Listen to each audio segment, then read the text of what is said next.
Hi, my name is Aruni Kashyap, and I'm an assistant professor of English and Creative Writing at the Department of English, University of Georgia, Athens.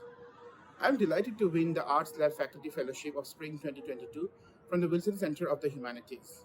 This fellowship will support me to conduct field research and finish writing my novel. Set against the rise of religious fundamentalism in India, the book follows the life of a set of characters in India's capital, Delhi. The daily lives of these characters, as they date, talk, party, mourn, fall in love, work, is the mainstay of this novel.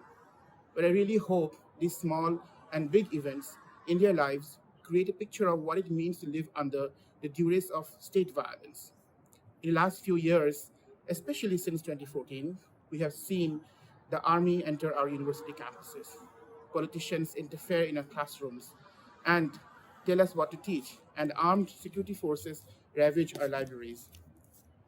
An excerpt from my novel was published in the literary magazine The Boston Review in July 2020 as How to Date a Hindu Fundamentalist.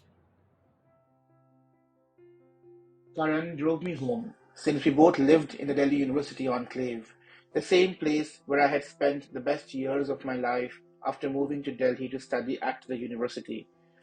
As I sat in his car and watched the city through the windows, I remembered how I used to marvel at those neem trees when I first arrived in the city as an undergraduate, at those red brick buildings, and how much I now missed those happy and carefree days. I wasn't unhappy now. Yes, Dhruv refused to date me, and I had spent the last several months loving him from across a border I didn't have the passport to cross.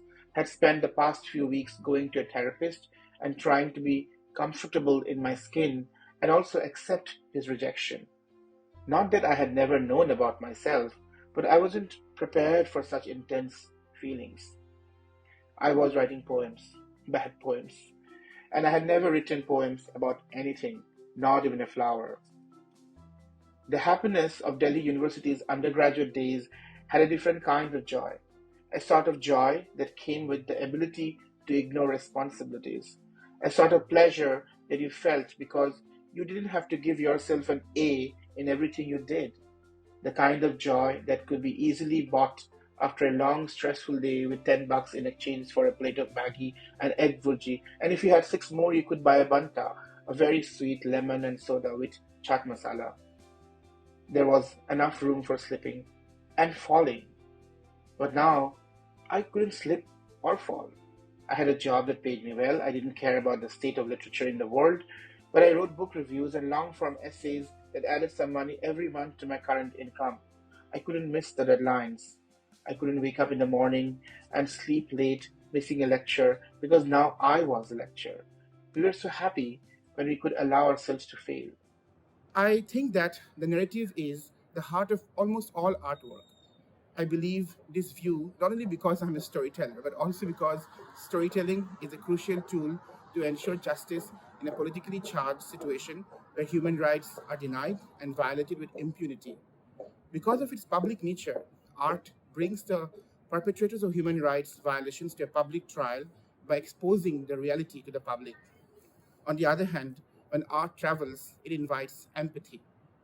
Stories are the only way one can raise awareness about the graveness, about how serious a situation is.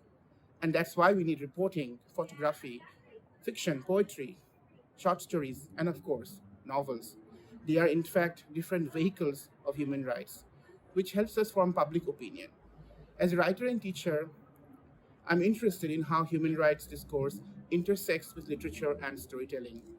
When I write my fiction or even design my syllabi, I explore how to circulate stories that sustain democratic principles, democratic conversations.